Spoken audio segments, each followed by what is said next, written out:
Hey everybody, it's Armin.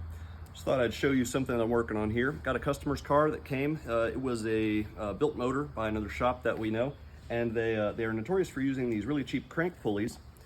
This car, we recently posted a dyno event where we dynoed this car and it made exceptionally low torque values. So we went to checking the timing. And right off we noticed that the crank sensor could not line up in the correct position on the crank gear because the crank gear was crooked.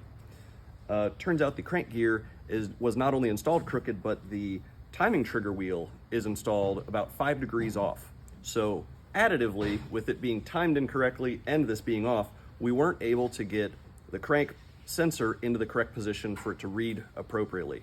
So we were always running retarded.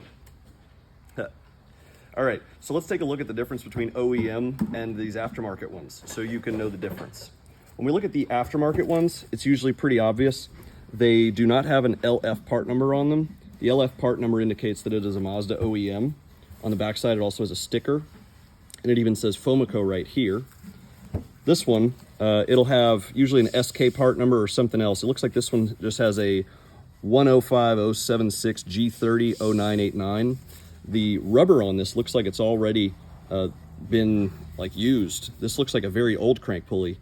You can even see how rough the casting is. It's very low quality, and you can see compared to the casting on the OEM, the casting is very smooth, very nice. It also has balancing holes on it. This one has no indication of that whatsoever.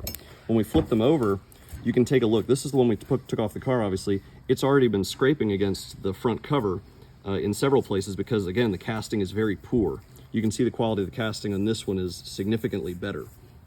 So there's no reason to go with an aftermarket or rather than a non-OEM unless you're going to a fluid damper. But I thought I'd at least show everybody this so you can be on the lookout for your builds.